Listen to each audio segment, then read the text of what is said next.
At that point, the whole Nirbhaya thing happened, and it was like this is an explosive situation where everybody was just really worried, and you could kind of feel the tension in Delhi as well.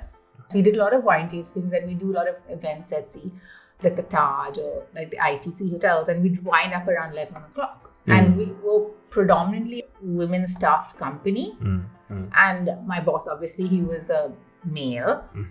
But it didn't seem to worry him that we were leaving at 11:30 in the night, and I was going from CP to Gurgaon, and he was like, just get a cab and go. And I'm like, no, I can't do that.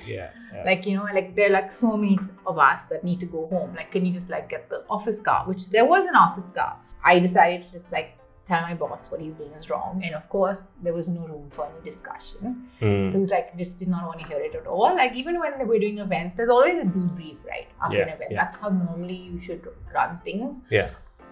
And there was no like room for any feedback or what we could do better the next time. So I was like, just forget it. Like, what anyone who's trying to do something for this business is not going to be able to do that if there's no room for growth, right? Or for opinions or whatever. So I was like, it's okay, you know what?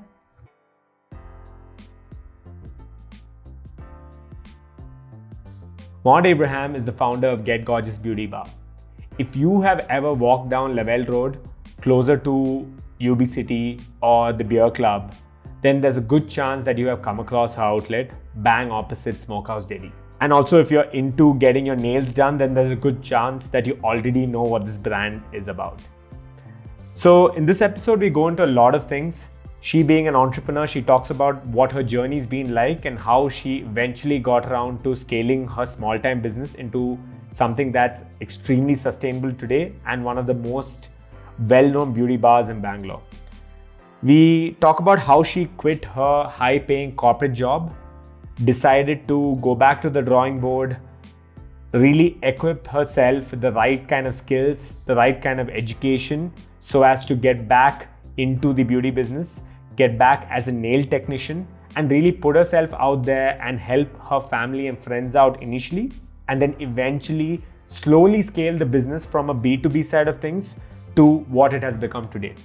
We also go into the struggles of taking a loan when it comes to a business such as this, the struggles that women face in general. A lot of different instances she talks about how people look down upon women or talk down to women or are not really their own owners, which I know sounds a little funny, but she talks about how she got past that and how she ensures that she has the right kind of conversations with these people to ensure that they don't go around doing the same thing with other women. We also talk about the importance of saying no to your clients and customers to ensure that there's good quality delivered and ensuring that your customers get what they're looking for.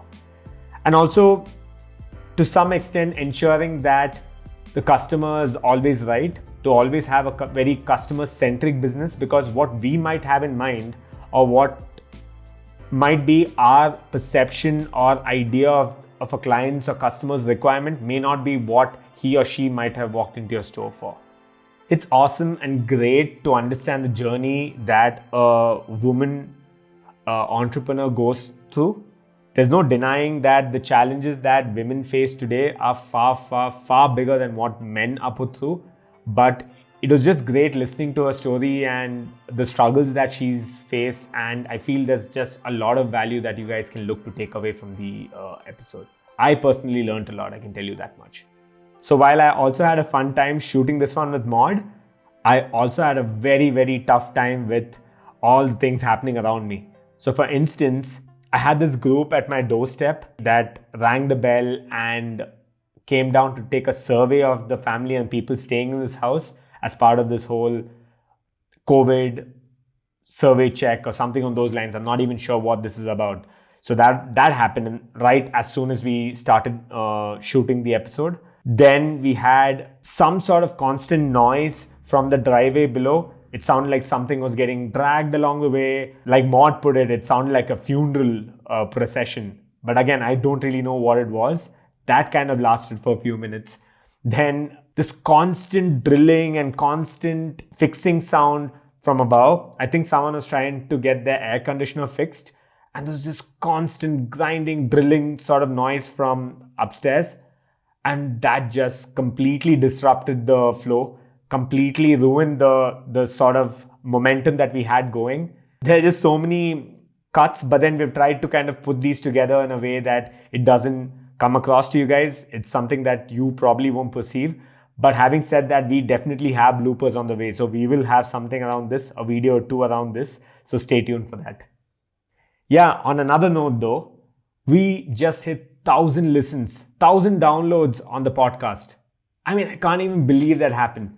The fact that I started creating something and has now reached 1,000, or at least I can say has been downloaded 1,000 times, is just incredible.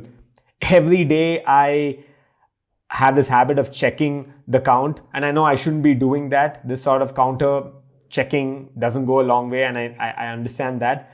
But you know what, there are days I can't help myself, and the day it hit 1,000, so it's been a while since it hit 1,000 to be honest, but the day it hit 1,000, I was just ecstatic. I couldn't believe that we have actually hit this milestone. And I keep talking to my wife about this, which is, I'm not sure who's actually listening to this. It's just surprising that something I'm shooting in my dining room, something I'm kind of creating within the four walls of my house, is available or has been streamed and listened to and watched by so many people. So it's just incredible. So just like to thank you guys for all the support. Of course, there's been flack and there's been a couple of weird sort of feedback or negative comments, but that I guess is just part and parcel of the whole thing. But the sort of support I've received from my community, the support I've received from, let's say, my inner circle and some more of the outer circles as well, is just been incredible. So I'd like to really, really thank you guys for this. So we're pushing out a lot of content regularly on the channel, and I don't want you guys to miss out on that. So ensure that you have subscribed to the channel. At the same time, you have that bell notification icon clicked. Like I mentioned, there are bloopers on its way for this episode. There have already been a lot of bloopers, bonus clips, outtakes as part of all the previous episodes, and we have a lot in store for you as well. Also, another thing that would really help is if you could drop a comment below and mention who you would want to see on the show next. Like I mentioned in one of the previous episodes, it'll be great if you can get someone or mention someone who lives in Bangalore, whose journey is something that has inspired you and you feel will definitely add value to the folks, the listeners and the viewers. And at the same time, you feel kind of really ties very closely and well with the theme of the show. And if in case you're not tuning into this over YouTube and you're listening to this over audio, then by any chance, if you're listening to this over Apple Podcasts, I would really appreciate it if you could leave a quick review and a rating, because that will definitely go a long way and get the word out there. All right then, I guess let's not hold off anymore. Let's get right into it. This is Maude Abraham.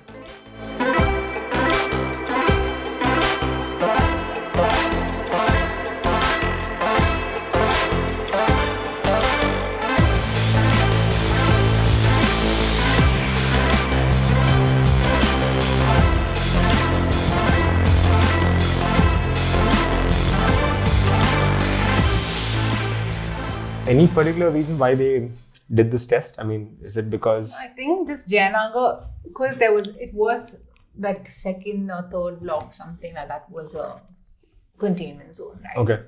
I think they're worried that Jayanagar has many, like the Kesna going up and JP Nagar and all that. So I think just like for all retail stores, they have to do it. So Chroma, Apple, there were people from all these stores coming. Okay. And doing their tests. So basically, not just you, even your entire team, everyone. All the retail stores and staff have to do it. Wow. And it's for free. It's free. So like normally it'd be like $4,000 swab test. I was like, it's okay. Yeah. And I checked it out, like they were all wearing like PPE suits, their shields. I was like, okay, fine. Yeah. They were spraying the chip. I was like, no, I'll spray it again. Because they were spraying that little piddly spray thing, which is ridiculous. I was like, I don't think this chair is being clean. Yeah. So I was like, maybe not my housekeeping, I'm like, spray in the chair. So yeah, we did that. But it was fine. It was in and out 5 minutes. Because, and these are usually because you guys have a store, right? Yeah, it's a brick and mortar. Yeah, exactly. And do you see a lot of setback in terms of customers, clients? Of course. Yeah? Like major. I think we were at like a 60% dip. say May 18th onwards, that's when we reopened, right? And it's been terrible. But this month, hopefully, touch wood, we pick up and we move on in the right direction. I'm really hoping. So let's see. I think there's just a lot we can talk about, and we'll probably get to the COVID bit. And, we'll have like a dedicated so much to share. So, but before that, for people who don't know you and who don't know Get Gorgeous, you could just maybe first talk about what Get Gorgeous is, and we'll take it from there. Okay, so Get Gorgeous is a beauty bar. I started it in 2017. Officially on Lavelle Road, but before that I had started it from my home and then a little studio on Langford Road. So that was around 2016. I would even say 2015, late 2015. So it's been in the pipeline for quite some time, from something small like a B2B, which what we initially started as. And that basically Get Gorgeous was born in Singapore on my bed. It was a midnight idea that, let's do this and let's see how it goes, right?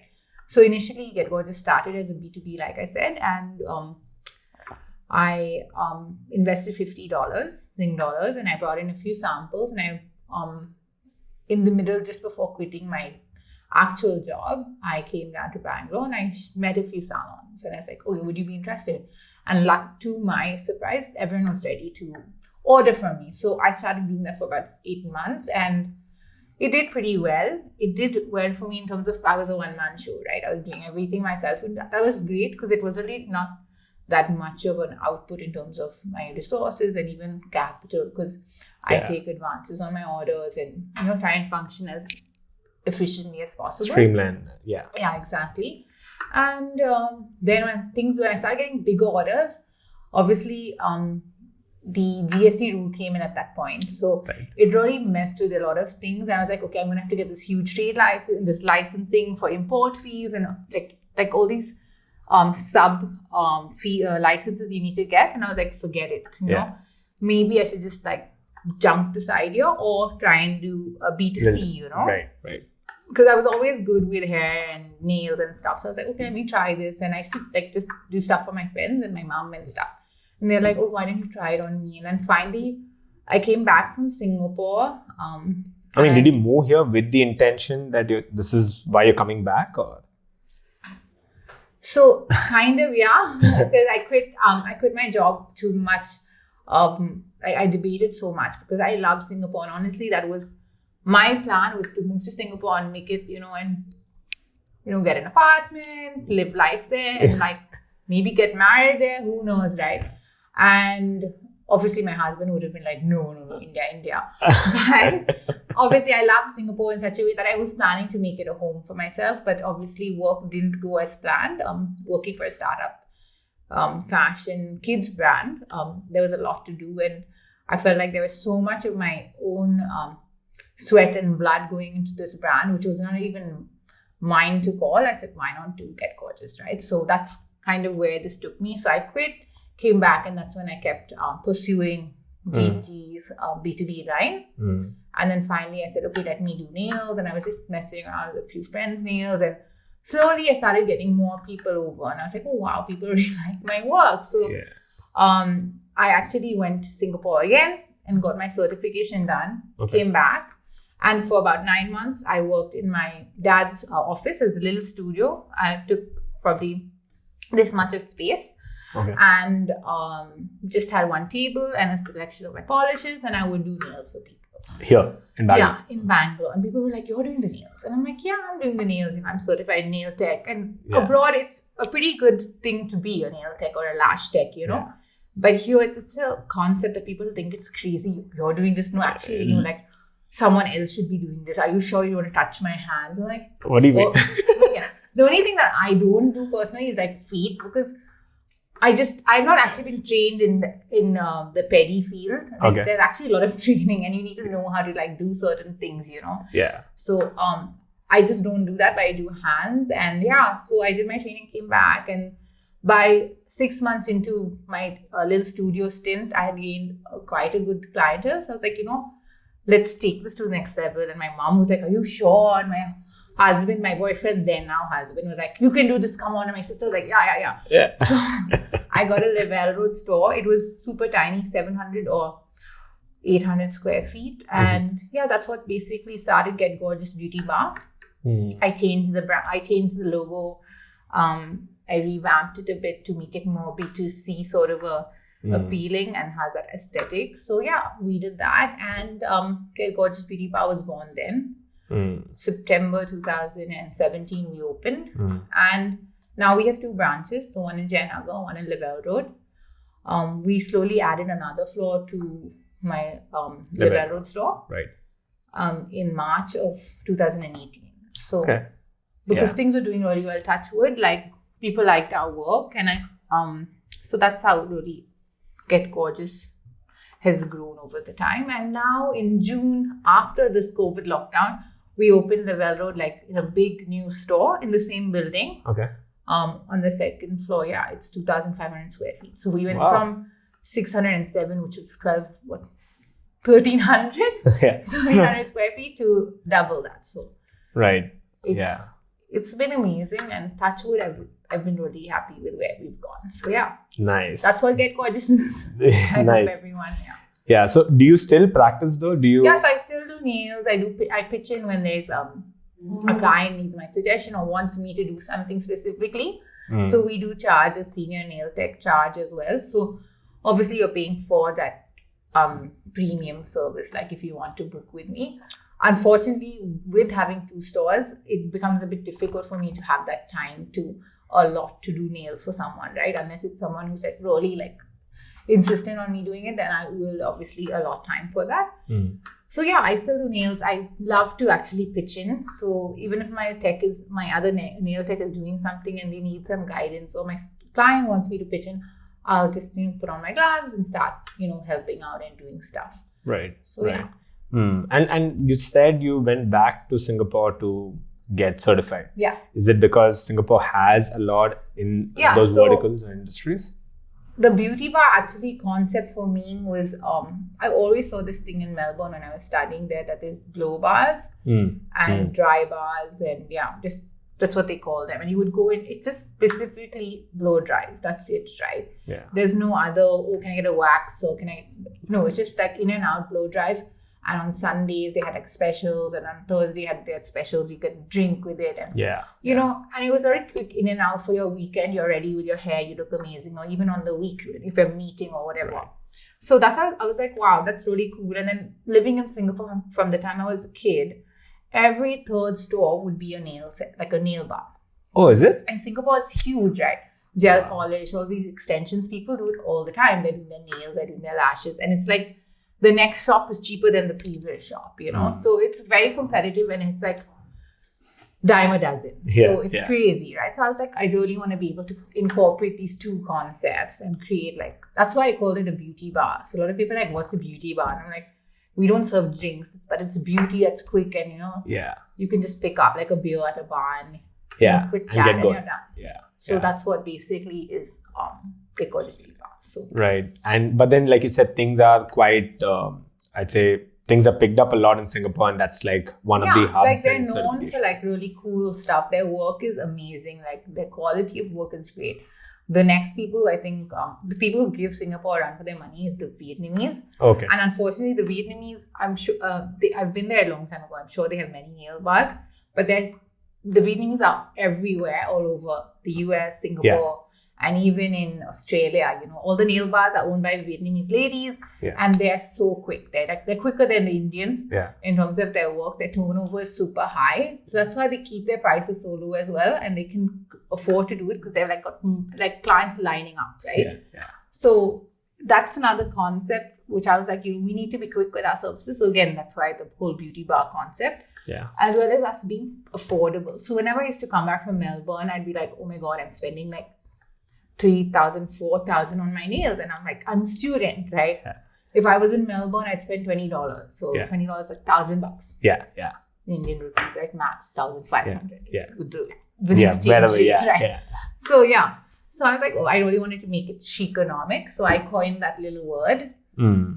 For Get Gorgeous. I say like, Get Gorgeous is your chic-onomic one-stop shop, So I like for us to be affordable, but also be chic at the same time. Right. So that's chic-onomic. So pricing is one of our USPs. Do you have a lot of competitors though in Bangalore?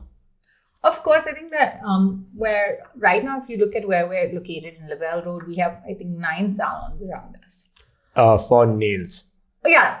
At some point, everyone says they do nails. Right now, it's like, what is the quality of work and all that. There's so many differentiating factors, but everyone provides a basic mani-pedi, right?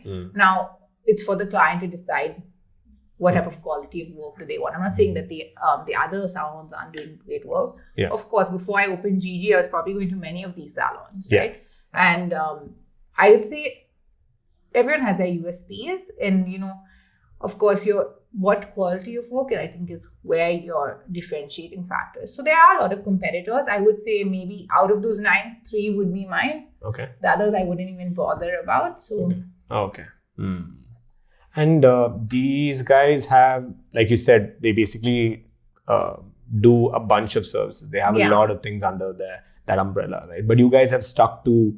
So with GG, we only did nails and only blow dries. Then customers started saying, but I'm coming for my blow dry, and can you just cut it for me? So I'm like, oh God. I'm like, but no, I'm like, and my hairdresser was like, of course, ma'am, let's do it. Because obviously it's more work for him and it's not so monotonous for him. Yeah. Right? So I'm like, but no, I was really trying to stick with the blow by idea, which means nothing more, just hair, right? Yeah. But I don't think India was ready for that concept. Like a niche within a niche. Yeah. They because I think also people are like working, they want to get everything done in one place, right? So I slowly started adding services on. So from just blow dries, we did cuts. And then now after 3 years in the Lavelle Road, I've added color. Okay. And I really was like trying to avoid it. But I was like, now we have a huge space. Yeah. We might as well. And we have really good stylists as well. So why not, right? Yeah. So we have, I would say our main work is nails and lashes. I mean, of course, our blow dries are great. But we do other services, but it's not our key USP. Yeah, right. Exactly. Yeah. It's nice. And again, with the current, the economy and just how the situation is, people are probably looking at, like you said, one on the economy, like keeping it very frugal at the same time, also looking at quality and also, like a one-stop shop, like you said. Yeah, really. Yeah. And now with COVID, people don't want to step out to like 3 different places to do something. Exactly. Right? You're already taking a risk by leaving your house. Yeah. Then you're going to one salon or one beauty bar. Like, you don't want to go to multiple, right? Yeah. So you just want to finish whatever you can and then don't come back for the next 2 weeks. Yeah. You know what I mean? So that's, I guess, the current mindset of a lot of clients. Yeah. Cool. So how did you actually get here? So I assume you didn't decide right out of, let's say, high school that you would do anything in the beauty field. I had very different plans. I think a lot of people would have been in the same boat as me, I think, with thinking that, this is my go-to job, I'm going to graduate and I'm going to get that job and just keep climbing the ladder. Just keep climbing the ladder, making that money, But things obviously changed for me. So I come from a huge banking family in terms of, when I say huge, I mean my uncles, my brothers, my father, everybody. I know all the men and even women, aren't bankers. Apart from another set of women are only teachers. So we are teachers or bankers. That's it. Right. That's what my family consists of, basically. Right. And I was so sure I wanted to work in banking. So straight out of St. Joseph's, after I did my BCom, I landed a job at Goldman Sachs. After those grueling interviews that I think it makes you want it even more. Yeah. So that's a tactic, right? I know. So sometimes left candidates in rooms for like hours. Just to mess with you. Right? Yeah. So luckily I hadn't gone through such terrible scenarios. But it was okay. Yeah. I got the job and I was ecstatic. I was really happy. And, it was the Goldman Sachs EGL building. It was convenient, good to go, So I loved doing that, to a point where I started questioning what I'm doing, because I was like, it's so easy and, this job is getting so easy in terms of the math, and I'm not a great person with math Yet. okay, so I'm still not great, but doing so much of math and like, which I didn't even care about that much, like in terms of it's it needs to be a dynamic environment that's constantly changing and where I can grow more. I felt at one point the work was, because we're doing back end brokerage and clearance, I was in the BCNE department, so a lot of foreign exchange trades that we were just checking if the commissions were charged, right? So you're not doing current trades, you're doing past trades, right? And so you're like double checking and QC. you're just doing QC work, right? So just for me, I was like, okay, now I'm getting bored, like I need something more, right? And I was always thinking about fashion, but it was something that I always put off because my mom was like, no, that's not we don't go there. That's not what you're doing, right? And my dad was like, no. And I took economics, I took finance as my major. So I was like, no, this is not what we do, right? Then I just had like a breaking moment. I think one day I just cried in my office. I went to one of those conference rooms. Luckily, there's no it's soundproof. And I was like sobbing my eyes out. I was like, I cannot do this anymore. It's so boring. And this is how many months or years in? A year and change. Wow. Okay. So I think 1.5 years almost, I think. And I was like, I can't do this anymore. Like, someone kill me. Like, the people were great. My bosses were really nice. I can't complain about them at all. Right. And I think looking back, I've always missed it. After leaving GS, I've always missed the working environment. So it's a very flat organization. It's super equal. No, like, not much inferiority and superior, like that hierarchy, which sometimes can be troublesome. None of that. So it was really great, but I just left and I was like, thanks to my sister, she convinced my mom. She's like, okay, put on your papers and, we'll see where it goes. So I really wanted to get into fashion space. And of course, without any experience, you can't go anywhere, right? Yeah. So I tried to get a few jobs in Bangalore, but no one wanted to, like, I don't think people took me seriously. They're like, you want to work in sales? And I'm like, yeah, I don't mind, like a Jimmy Choo, UB City, like maybe I'll work there, right? Yeah. And they're like, I was like, I need this experience. For me to go to a head office role, I need this experience, and which people didn't seem to wrap their brains around. They're like, and I was like possibly quite qualified for the job, but they were just like, no, I don't think you're right fit. So I'm like, oh my God. So I finally got a job in Delhi and I was like, okay, let me do this. In fashion? No, so it was luxury. So I love luxury. So like I mean, so does everyone. Like luxury bags, clothing, shoes, all that stuff. So I was like, I really want to work in that because fashion was like, even with my first bonus with Goldman Sachs, I took that money and straight went to UB City and bought my LV. Okay. With my bonus. That's what I had my eyes on the prize. So, So I've always wanted to do something with luxury in terms of brands and stuff. So I thought I'd work with them, but it was still difficult, like I said. So I got a job with a magazine that dealt with fine wines and champagne, and basically the champagne ambassador of India. I worked with them. Okay. It was great. Like I met like really interesting people. We did like wine tastings for the ambassador, for the Portuguese ambassador. I went then. I was working in Delhi, and we did like a lot of these wine tastings and wine scorings, which is really great because somehow in my little trip in Melbourne, I did a wine tasting certification with my sister. You're just like into certifications. I don't even know why we did it, but we did it. So I finally found this job and it worked to my benefit because I knew a little basics about wine. So it was a great job. Yeah. But as the months progressed, I was still looking for a place to stay. So I was with my aunt and I was staying in Gurgaon, and my job was in CP. Not place, right? Yeah. So that's quite a far distance. And I would do that by metro, no problem, whatever. Yeah. And my aunt was lucky enough, like sweet enough to drop me to the metro, and I just go, maybe catch an auto in the mornings. But the evenings always were much harder, right? Because at that point, the whole Nirbhaya thing happened, and it was like just an explosive situation where everybody was just really worried. And you could kind of feel the tension in Delhi as well. So, as my job progressed, we did a lot of wine tastings and we do a lot of events at the Taj or like the ITC hotels, and we'd wind up around 11 o'clock. And we were predominantly a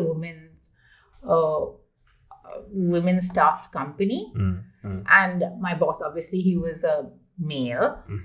But it didn't seem to worry him that we were leaving at 11:30 in the night, and I was going from CP to Gurgaon, and he was like, just get a cab and go. And I'm like, no, I can't do that. Like, you know, like there are like so many of us that need to go home. Like, can you just like get the office car? Which there was an office car. I decided to just like tell my boss what he's doing is wrong. And of course, there was no room for any discussion. He was like, just did not want to hear it at all. Like, even when we're doing events, there's always a debrief, right? After an event. That's how normally you should run things. And there was no like room for any feedback or what we could do better the next time. So I was like, just forget it. Like, what anyone who's trying to do something for this business is not going to be able to do that if there's no room for growth, right? Or for opinions or whatever. So I was like, it's okay, you know what? And especially going from Goldman Sachs straight to like this Hindu joint family sort of setup, I was like, what the hell is going on, right? Because there's like some Bade Saab and Chota Saab, and I'm like, to me, like these are things I've never had to deal with, right? Even in my dad's office, there was no like any of the stuff that. Oh, and I'm like, who's Chote Saab? I don't even know. There was someone sleeping in the office there. I was like, oh, okay. Okay. I'll just pass the phone 1 second. So yeah, that was kind of the situation. So I was like, peace to that. And I moved back to much disappointment again. So obviously it was my first move out of Goldman Sachs, which did not go pretty well. And my mom was like, what the hell are you doing, right? So I was like, okay, I'll apply to college and I'll go, you know, because maybe that will give me a foot in the right direction, right? I can start connect a stepping stone. So, and this is in the fashion. And so basically it was I was applying for my master's in fashion and textiles. Okay. So that was in Melbourne, RMIT. So I did all my applications, and while I was doing that, I was working for a fitness fight club. I don't know if you guys know about it. I don't know if it's even there anymore. I've lost touch with everyone there, but basically it's like a jiu-jitsu, MMA sort of boxing fight club. And so while I did their PR and marketing for them, I also fought. So they used to these white collar bouts, you know. So they get people from the corporate like Goldman Sachs or from Deloitte or wherever, right? And they train with us, like do a gym membership, and then at the end of say 6 weeks, there'd be a fight night, right? So that was a lot of fun. So I trained for that. I fought a girl, I lost, and Tanvia, super sweet, but she won. So that was like one of my cool things I did, I think. And then I got accepted into college and I left to Melbourne. So while I was in Melbourne, it was quite a cool experience, you know. I don't think in India you have that academic independence, you know, in terms of like being responsible for attending class. Not like, so, you know, you have attendance, I can't give you your hall percentage. Your percentage and your hall pass or your hall ticket or whatever it's called, right? I can't even remember. So there it's was good that you don't. Right? I think there was none of that. It was like, you want to come to class, you come to class. You want to, like, you know, you're responsible for yourself. You do the work, you get the grades. You don't, That's it. Too bad. That's it. Too bad, right? There was no like this punishments of sorts, which I think was great in a way because you kind of grow up. Okay, so basically I think studying abroad or studying in Melbourne for me was such a game changer. From actually going from Aditi, Maude Aditi International. I say it like that because, you know, I feel like a lot of everyone who has this notion that we're such snobs. In a way, I think it is very true. Because when I went to Mounts for my PUC, right, they didn't offer commerce at that time, Aditi. So I left. I was like, okay. Because at that time I was sure I wanted to do banking and finance, right? So I was like, I want commerce, I'm leaving. So I left my friends at the little, you know, bubble I was in, and I went to Mount Carmel's, which is not a classroom of 25 kids, but more like 110. Okay, and obviously that just brought me down to like, boom. You know, like that little bubble exploded, and you're like one fish in this huge sea of people. No one gives a shit who you are. Sorry, can I say shit? Yes, you can. No one cares. You're like, who's Maude Abraham? No one really cares. Right? You know, they're your Penny's daughter or Mohan's daughter. You know, Aditi, it's a completely different thing. And you know, you live in this house and you're here. And like in Mounts, like no one cared. And I think in a way it was a bit liberating because I feel like when I would meet my Aditi friends, I was like, you guys have no idea what's going on in the real world. Like, I'm the cool one here. You guys are the loser because you're living in this bubble. But, you know, I just feel like it was a really good thing that happened to me that we went from Aditi to Mounts. I learned like so much in terms of just being a more of a responsible a little more down to earth and not have your head in the clouds sort of a person, right? Yeah. Not to say that all Aditi people are like that, but no, but you're right about the notion though. A lot of people notion, who right? know the school kind of associate, students with that, right? Yeah. So in a way, it was great, and though it was very like, what do you say, rotor? No. Okay. Like when you repeat, like. Okay. Right. Yeah. Like when you have to like just mug and write your exams. Yeah. That's what kind of PUC education is kind of, right? Right. You just mug everything, go and spill it out on your paper, and boom, Yeah. you're good to go and you get some great grades. Yeah. Which was really easy for me to do. I did it, and I was pretty happy with my marks. Got into Joseph's and did that. Did my majored in finance, and I was like, okay, great. I'm ready for Melbourne. I can do this, right? I go there and I'm completely like have zero skills to apply myself in a classroom, like an international classroom, right? Because I feel like there's no adaptability of what you've learned in India in a way to what they expect. Like for your theses, how do you, when you're writing a quote about somebody or something research you found, right? And you want to use it in your thesis. Do you know how to bracket it? Do you know how to do all these things? And these are like, I don't even remember the words they used to use. Yeah. It's been so long since I did any of that. Yeah. But I was like, what is that? Like, I don't know. And then luckily my sister studied there, right? So she's like, oh, I'll help you and I'll show you how to do this. But I went and I didn't even know how to quote a proper, because we were in Aditi or in Maude or even Joseph's, who was checking where we would get information from, right? We'd copy, paste it. Yeah. Maybe add some things in there of our own and then done, right? No one was really checking. If you're paraphrasing, right? Yeah. Right? Yeah. All of that stuff. So I feel like that was like a bit of a, I felt like I was at a disadvantage, but obviously I learned quickly, and thanks to my sister and just my friends in class in uni, I figured it out, and so I think there's like that whole academic independence and just being more responsible for yourself and for what you're putting out, even in terms of your work, is something maybe over the time, since it's been how many years since I was in college, I don't even know, like at least 10 years. Yeah. I'm sure things have obviously improved and done and like gotten better for students as well as teachers. So maybe it's different, but I think that was a huge eye-opener for us. And even with what you were doing or rather studying in Australia, did you get to see a lot of practical exposure in terms of, maybe projects and whatnot? Of course. So with my master's in fashion, like I thought it was going to be like, maybe like designing a few things and, learning about fabrics, but here we had to do actually fabric tests and see how they'd ask us to do a kids we had to do project about kids clothing and infant clothing, so you have to test how quickly it catches fire, all this stuff. And I was in a lab doing all these tests, and I was like, I never thought I'd be doing any of these things. But it was really cool, right? But there was a lot of practical stuff that helped when you were learning stuff. So there was also, you can apply it when you are at work or something, which was possible when I started working in Melbourne. I used to work for a fast fashion mass manufacturing company called Caroline K. Morgan. And they basically were like a warehouse, and a lot of smaller stores bought from them and would sell their line. Okay. Right. And we basically produced in China, and it would come to Melbourne, and we'd do quality checks and put in the orders, all of that stuff. And that's when you check, the weft of the product, and like meaning how it's been made, what is the, again, like how quickly will catch on fire, all these things. Again, a QC sort of all thing, QC stuff. Yeah. And so that's what I could actually, like, while I was studying, I was doing this job. So it was kind of cool. It was happening parallelly to my studies. So that was interesting. And then I also worked for Jimmy Choo. So that was a retail end. So I was doing both head office and retail roles. This is in Melbourne. Yeah, because I was really trying to build a platform, a resume that, will be ready for a head office role in, say, LVMH or, Valley Ram Group. So that was my basically end goal. So that's what I was trying to do with these jobs.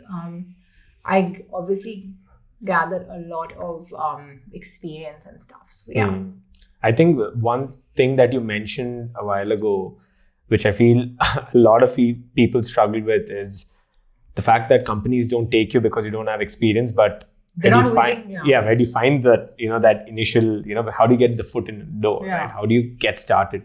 Because for you to gain experience, you need experience, which is kind of, very ironic. Yeah. Right? So I at the end of the day, it really comes down to how you make of the projects or the opportunities that really pop up, and how you get going. So it's great that you decided that you'll try something firsthand, and then you also decided that I've tried this, but it's not really opening up the sort of doors I wanted to open up, and instead I'll probably move into maybe getting a degree, maybe giving me something that can complement what I'm looking at, and moving forward, right? Exactly. Yeah. So how did you finally end up back here? Actually, funny enough, I have to say this. I had this funny experience. It's weird. I was doing this Melbourne stint and doing this work in 2 jobs, and I was like, I want to go back. I'm staying home. And my mom was like, no, you're not coming home. Stay that summer break. You're not coming. There's no need. Yeah. And I was like, please, I miss home, and I want to come home and all this rubbish. And she was like, no way. She's like, pay for your own ticket and come if you want to come. Okay. And I was like, fine, I can. Because I was working. And so I paid for my ticket and I organized an internship in Bombay. And I went there and I was like, okay, I don't know if I should mention. So I'm not going to mention the company. Yeah. Okay. But I did this internship and I was like ready to bawl my eyes out again. Because what was I doing? I was sticking what are these stamps on little event postcards to send out. That was my whole internship. Okay. And I was like, I'm cutting short this internship. I'm not spending 2 months putting stamps on postcards. Right? This is ridiculous. I did not pay this money to come back to India to do this. Yeah. Like for me, I was like, I've been working these jobs and I feel like I'm going in the right direction, and this is like so futile. Yeah. And maybe if I was lucky, I would work with the PR chick. So I just have to circle where like these luxury brand names are being noticed in. Like, okay, Sonam Kapoor is wearing this shoe or something. And I'm like, okay, circle that, circle this. And I think that was the only little experience I could say part of my internship I got. So with all of this, I was like, not coming back to India for sure. I don't want to come back, right? So I'm trying to find out what do I do at the end of this master's. Probably have just listened to your mom and stayed put. Yeah. Even my cousin was like, if you just stuck it in for a little longer, I would have moved you to Dubai with me. You could have worked in a bank with me. You would have done well. You would have made some money. And I'm like, oh God, I should have listened to everybody. What the hell am I doing? Right? Stuck in this shitty position. And so I went back, finished my master's, and I was like, let me get a job in Singapore. Because like I said, I've grown up there when I was small. I had some surgeries and stuff, right? So I was like, I'm really comfortable with the place. I love the food. I love everything about Singapore. It's so safe. Yeah. So I was like, let's do that. So I got a job with actually the Valiram group. And unfortunately, my person who hired me went for maternity leave and my offer letter went somewhere, God knows where. Oh. Okay, so obviously I was like, oh my God, my almost foot in the door and not so much. I was like, what's going on, right? It's a little like stressful. But anyways, I got another job, which I finally joined in Singapore. It's a startup company for kids clothing. And so there again, I was like pretty happy with the job, doing everything possible, living with my aunt because it was just a starter. And they were like, okay, you slowly as we grow, we'll, increase your salary and do all of that stuff. I was like, okay, great, no worries. Yeah. So I was doing all these, like not only PR, not only like doing events, but I was also doing their like merchandising, everything possible, right? Whether it's color coding, putting clothes back, doing events, folding clothes, everything you have to do, right? And that's fine. But at one point I was like, you know what? I'm doing so much work. I'm not coming home at a decent time. I'm leaving so early, catching one bus, one train, which is fine in Singapore. Honestly, it's quite easy. Yeah. But you're doing so much and it's not going to, like there's all this fruition coming to fruition, but not for you, right? It's going to someone else. So I was like, this is too much of my blood and sweat. So I want to do something for myself. And I was just walking around doing one of my boss's jobs, like she'd asked me to do in a store and in a mall. And I found this huge store that did a lot of nail supplies, okay? I was like, oh my God, India, no one has this in Bangalore. Like, it's so below par right now. I would say 6-7 years ago, they weren't really doing anything in nails. There was one nail bar in India. Like one in Bangalore, in Forum Mall, that's it, right? So everybody's like, so I was like, this is a great idea. Let me just see. Yeah. So I said to my mom, and of course, she's like, no, this is a stupid idea, right? So it's like, everyone thinks like when you're in the beginning, they're like, you're just joking, right? Yeah. So I was like, forget it. I'm just going to do it. And I took $50 and I bought like a few things I think that would definitely help salons in Bangalore. And I brought it with me on one of my trips back, one of my trips back. And for my friend's wedding, I came for my friend's wedding, and I was like, let me just test the market and see how it goes, right? So I met with some salon owners, and luckily, to my luck, I got a few orders. Okay. So I was like, okay, we'll do this advanced thing and we'll make it work. And it did. So I went back and I was like, you know what, I need to quit this job. I can't do any more of this. And I really had my heart set on staying in Singapore. So for me, that was like a bit like, I hope this works. This B2B Get Gorgeous thing that I have, created in my bedroom, literally, this whole name and everything. I was like, it better work because everyone's going to tell me I'm such a failure otherwise, first of all. And I hate that. I mean, who does? I'm just saying, but I know for me, I'm like, I have to prove myself to these people, my family, and I'm sure everybody feels that in different ways, right? Yeah. So I was like, came back really upset, and I think my mom was like, "We're just coming back because of your boyfriend," right? Everyone obviously will think that at that point, but so I was like, I got to make this work, right? So slowly we started branching out. I started getting more salons in, and it was pretty easy to import stuff. It was really not that hard. Then the GST rule comes in, and boom, 180. My little idea has been screwed, right? Yeah. So I'm just like, forget it. I was like trying to get some, customs help, this thing, that thing. And I was like, they're like, oh, get this license, get that license. And I'm like, how do I get? I was like, just forget it. Yeah. This is like a road block. I need to figure out something else. Yeah, so that's when I was like, okay, let me try this B2C, because I used to do my friends' makeup, my sister's makeup. Like, literally, they'd always like, oh, can you do my hair? I've got this thing going on. Can you do it for me? Can you do my nails? And I'm like, okay, whatever. So I was like, why not try doing this? Okay, because I have all these products with me now. Yeah. Why not try? So I started like my guinea pig friend. I was trying everything on her. She was so sweet though. She let me do everything. I probably cut her cuticles a lot. Okay. In the wrong places. But obviously I got to a point where my work was good. And so like she would start referring friends to me, and slowly I started doing like more people's nails at home. And my mom was like, what is happening? Why are so many random people coming to the house? Thank God there was no COVID there. Because then this idea would have never happened. Right. Yeah. Because no one can come home then. Yeah. But I had so many people coming into my sister's. My sister had left to Melbourne, so there was a room empty in my mom's house. So I had to set up a little nail table and my nail accessories and stuff. So I would do nails there. Then after a point, like my mom was like, okay, there are too many people coming home. Please, take your dad's office. There's a small, you can just take his little cabin. Yeah. Probably like not bigger than this. Yeah. And I would just sit there and do nails the whole day. I obviously do by appointment. And it was great. People loved my work. And I was like, oh, great. I had people coming back for the second service, the third service or whatever. So I was like, okay, why don't I get trained? Because I want people to take me seriously. And if I'm actually planning to take a risk and open a store at some point, why not do the certification, right? So I went to Singapore. I spent about 4 weeks there. Okay. So I did contact arts. Like some people do, like normally it's a part-time course, but I did it full-time. While I stuffed my face and ate amazing food and shopped.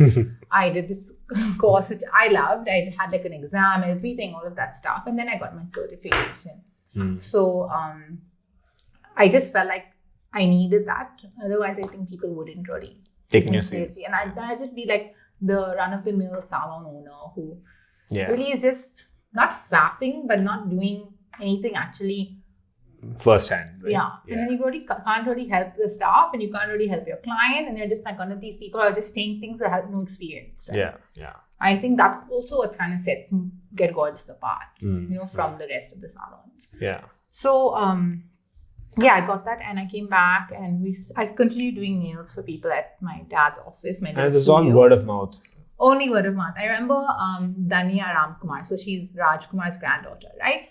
So she came to me out of, like, someone recommended me to her. And so she came and I was doing her nails. I had no idea who she was, really. Okay? I told Karthik that evening, I was like, hey, I think this is some Raj Kumar's granddaughter. Like, for me, I was like, I don't know anything. My head was up my butt, probably. I did not know anything about it. It's like, what do you mean? I'm like, this is, She's like, oh, don't you know Raj Kumar? Remember when he got kidnapped by Veena? I was like, oh my God, yes. Yeah, right? that guy. That guy. And so when she was doing her nails, I suddenly I used to keep this little phone next to me. And whenever, like for my appointments, a different number.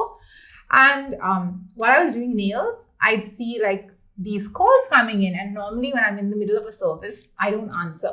But these were back to back. So they were all asking for appointments. And I'm like, what the hell is going on? Like suddenly I'm like, what the hell are these calls coming? I'm like, so sorry, Danya, just give me a second. And I answer the phone and like, oh, can I get an appointment? I'm like, hi ma'am, can I just call you back? I'm with a client. And then she's like, oh, I wonder why you're getting so many calls. And it's like, what do you mean? She's like, and I was like, I didn't even get it. So I finished the service and she left happy, of course, with her nails. And I suddenly go to my Instagram and I'm like, and I was doing my own Instagram, which was really terrible. Sorry, exclusive Instagram platform, my page. Okay, it was really bad. But anyhow, I was like, okay, let me see what's done here. And I'm like, oh my God, she's so many followers, dude. Yeah. And she got me so many clients. I still say today, like, she's been one of my oldest clients. And she's my friend now, so I'm sure she'll be laughing at me when she hears this. But yeah, it was crazy. Like, she really helped. And it's all by word of mouth. Yeah. That has done such a great job, and we're like now here. So yeah. That's why I was like, oh, so she's why. And I was like, oh, that's why I got so many calls. It was great. It's crazy that you were kind of doing her nails and at the same time getting calls and it's happening. Yeah, because she posts things right on Instagram and the Snapchat. I think that was still on then. Yeah. So I was like, wow. Yeah. And the reason I asked you earlier whether you still do nails, do you step in and kind of do it firsthand, is because I feel that is so important for two reasons, right? One is for, like you said, for people to take you seriously, for them to really know whether you can hone your skill, and also you know what's the sort of direction a business is taking. At the same time, it's also about ensuring the people under you, people in your team, are doing the right kind of work. Yeah, exactly. I feel like even me, like sometimes I have my staff, my most senior staff, who's like, I have two girls who are my go-to ladies. Literally, I couldn't do anything without them. They're my little support, system going on. But we've learned so much together. Sometimes they're like kicking my butt in something. I'm like, I want to learn this better, Yeah. Because like, I just feel like I have to always know what's going on. I can't be just stuck with certain number of skills and say, oh, I'm amazing, Yeah. I have to keep adding to that profile of mine. Yeah. So I'm always trying to learn new things, even with them. Like, we're learning new things where like I'll send them something on our Instagram group and say, hey, let's try this out. And, stuff like that. So I always want us to improve our technique, our skills. Of course. All of that stuff. So yeah. So how did you kind of move away from, doing nail firsthand and into basically growing it as a business? Okay. How did you kind of scale at that level, and what are the things that you were required to kind of pick up? And also, in an industry like this, like we discussed earlier, it's a niche within a niche. Yeah. Right? You're really working with, maybe customers who have come to you specifically looking for that service. For sure, yeah. Right? And you have, obviously the approach to business is very different from just putting it under any business category and saying, it's just a startup, or it's just something I'm trying to do. So how did you actually take this whole passion, something that you did, word of mouth? And I'm sure word of mouth still works for you now. It always works. Yeah. But at the same time, how did you kind of grow that, and what were your resources at that point? Okay, so I've spoken about all the pretty things I think about Get Gorgeous. I haven't really got into the shitty bits. And normally that's what you kind of forget, all the struggles sometimes, and then like conversations like this bring you back to like where it all started. So basically I went from rent-free home, rent-free studio to Lavelle Road, right in bang in the center of the city. Yeah. Of course, rent's like crazy, and I'm like, oh, this is like my little startup, and I'm like, who starts up on Lavelle Road? Yeah. But I was like, if I want to kill it, and if I really want to get the attention I need to be in the right place. Right? Yeah. So that's why like a lot of people are like, oh, it's so small. I just had 2 petty chairs and 2 nail tables. I think your wife came to me when it was so small. Okay. So it was really like, and 2 hair stations. I had like literally staff of 3 people. First it was just 2 girls and I. Okay. So we do all the nails. We'd rotate our staff. Right. Like we'd rotate our clients and make sure we're all taking breaks. And I was an employee just like them. Right? Yeah. Then I added my stylist on, who was like, I said, you better start learning nails as well. I know you do hair, but you need to help me. Yeah.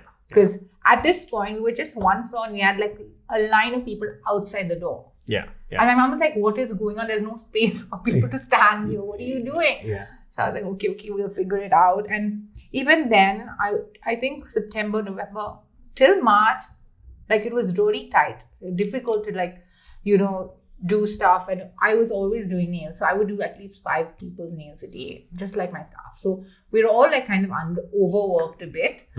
I was really trying to keep my costs down because for me, I've never had a loan in my life. Okay, I've had to take a loan for my business, of course. And these ads you see, right? Small business loan, immediate approval. Yeah. So I'm like, I'll just go get one. Yeah, just like pick up 4 of those. Buy one of those, So I'm trying to do all of that. And they're like, no, madam, sorry, cannot. Your husband? I'm like, no, I have no husband. Yeah. I'm like, oh, your mother? And I'm like, no, like, this is my loan for me. Yeah. Why do for I need my business. mother or my husband or my father? Yeah. I don't want anybody to be a co-applicant or anything, right? Yeah. I have enough of collateral or whatever it is to show you I can pay this, you know? Yeah. And they were like, no. They just refused, right? So then finally, like, HDFC helped me out. But it was a real pain in the ass. Yeah. It was terrible. It took me so long to figure that angle out. I think on purpose, my mom wouldn't lend me the money. Yeah. And I didn't want 1 rupee from her. I was like, no, I don't want it. Yeah. And so she kind of took that. And in a way, I'm grateful she did. She's like, you figure out where you want to get this money from. You asked for this, now you take it. Yeah, you get the money. You want to borrow from a friend, which for me, I've never asked anybody for more than 100 rupees. Yeah. Now I'm going to have to ask somebody for 1 lakh or 2 lakhs.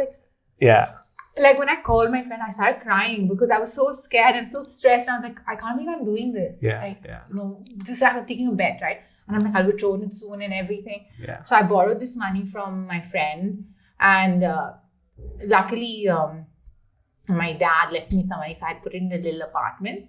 And I was supposed to get some money from that. So I was like, as soon as I get that, I'll return the money to you. I promise to it. Right. And my mom's like, you did it? I'm like, yeah, I did it. Okay. And I think she was shocked that I actually went to the extent of asking somebody. Because, like, my mom would have thought I'd just go ask her, can you lend me the money? And like finally just go and like kiss her ass and get it, right?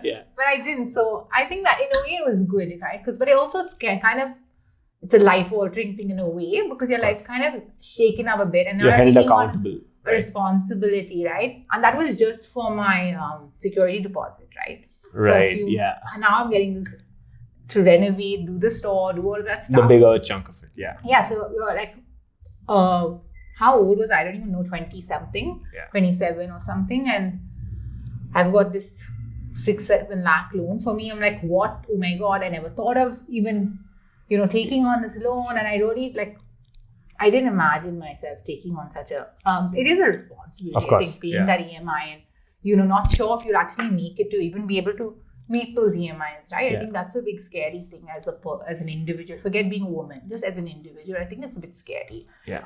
Right? So all of that was a bit crazy and that was quite rough and dealing with these trade license people, government people.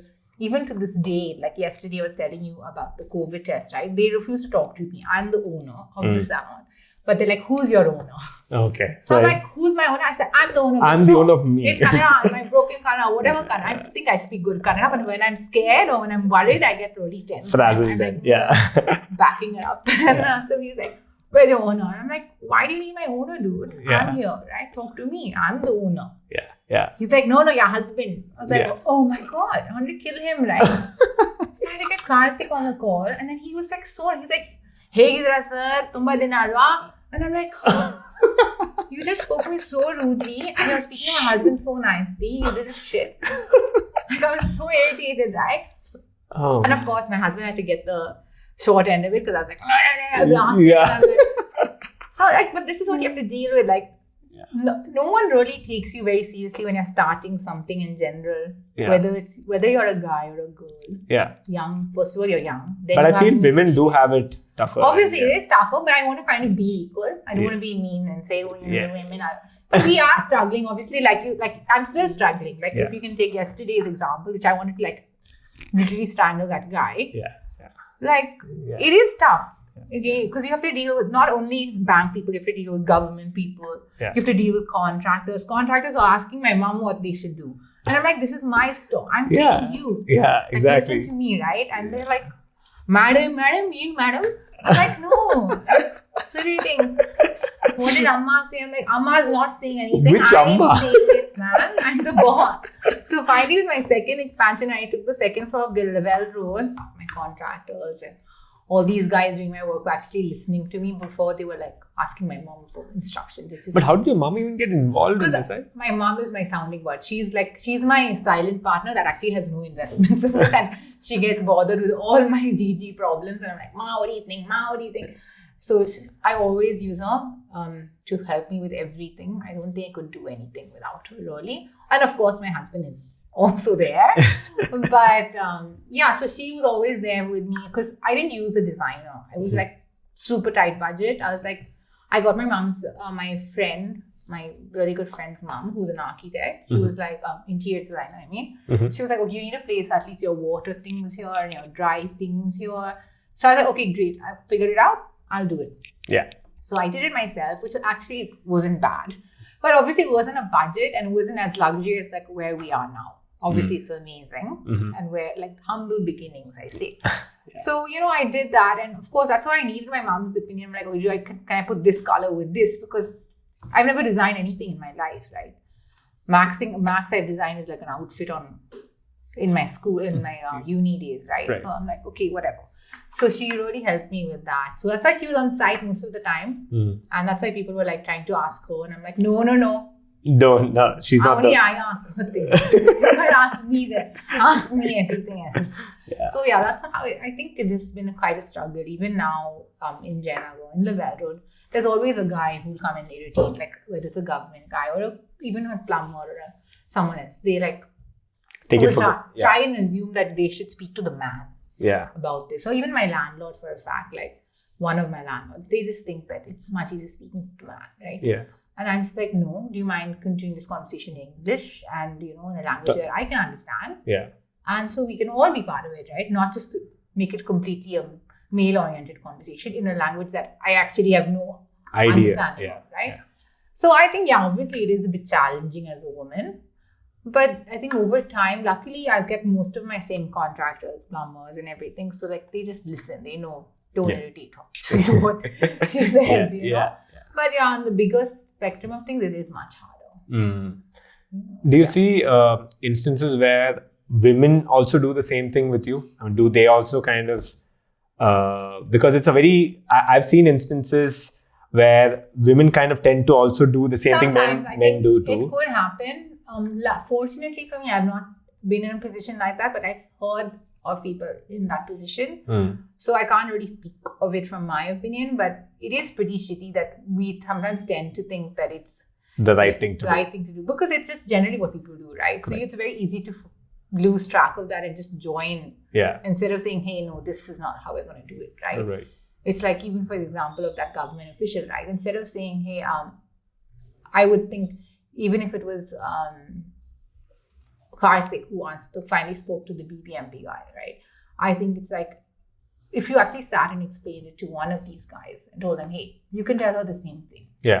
I'm not faulting my husband at this, but he was also preoccupied doing stuff and he just told me what was the essence of what he wants. And I'm like, okay, cool, I'll deal with it. And obviously, I understand that part of it, but I feel like if we just take a moment there and correct it in that situation, maybe the next time he goes to meet some other lady business owner, he won't assume that he has to speak to the owner of the owner. Because honestly, I hate that. First of all, that term is kind of like derogatory, I feel. Especially if you're talking to a woman and saying, who's your owner? Because I've not been bought by Karthik, right? Like, I'm a person. I'm my own. I'm the owner of myself. Thank you.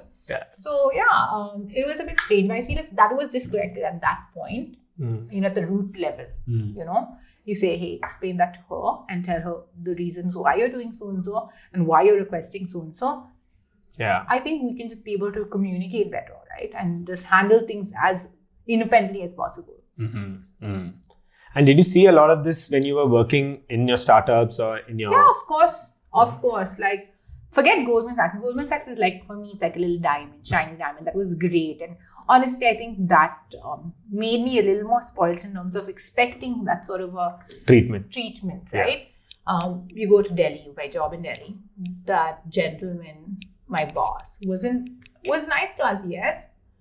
But was he nice to all the staff who are all women who like maybe there were 2 guys actually, and the rest 6 of us were women, right? Now, are you equally being that nice to everybody, or is it just your favoritism, or okay, because maybe she's prettier, or maybe she's talking better with her clients, so she'll let me be nicer to her. You know what I mean? There kind of has to be a better approach and an equal approach to how you're working with women as well. I think they're definitely in this whole yes, there's respect for everybody. You respect your boss, you respect your colleagues.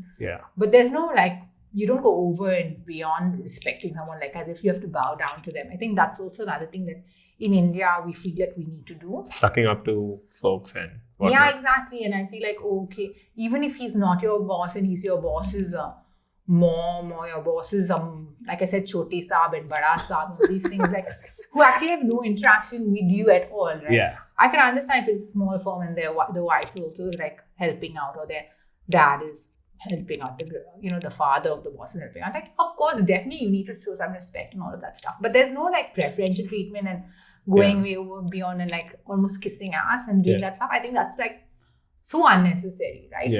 Yeah.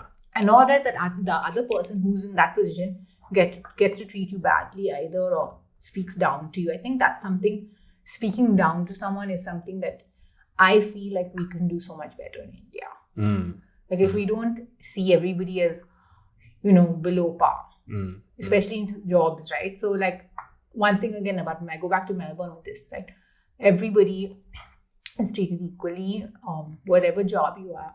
You can be a plumber and you could be making the same amount as a banking guy. Exactly, right? That's kind of a game changer. The wages, I think. If you had a minimum wage, it would make life so much better for everybody, right? Everybody would be more equally treated. So if you're in retail, you're getting really good pay. If you're even a laborer, you're getting really good pay. Yeah. So they call them tradies in Melbourne, right? You're doing tradesman work. Chefs get paid really well then. Yeah. Here, it's not necessarily the same, right? So every job is respected. In Jimmy Choo, I would be carrying boxes out. Where here we have Chotu to do it for us. Yeah. Even here, and I have friends who work in UB City, right?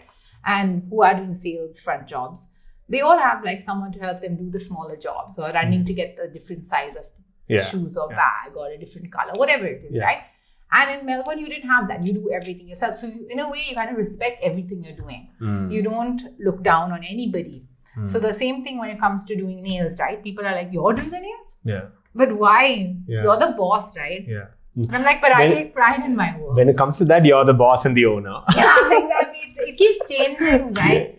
So I think that's a really thing that people struggle with, is that we don't respect everyone's jobs. And I think that's something we should really do better. Yeah. Whether it's a woman or a man.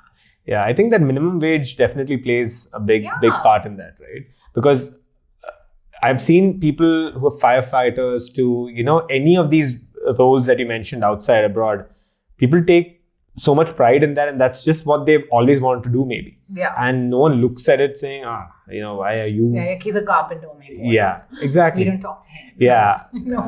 Yeah. I mean, that whole entitlement thing is something you notice with most people. And it's like you said, it's because you tend to follow the other person. So you tend to see, when you see the other person doing the same thing, you realize, okay, maybe that's how we should treat people, or that's how we should... Yeah, really. And it's just really, It takes a lot, I think, for someone to say, actually, I'm going to do it the other way, and I'm not going to go this way. Yeah. And I think that's where I think we need to be more courageous about saying, no, I'm going to do it this way. You can do that way, but I'm going to... And even though you might get a bit of flack initially, I think you'll always get flack. It's irrelevant, right? And of course, when you're picking things up or taking off, of course, it's going to be quite hard. Yeah.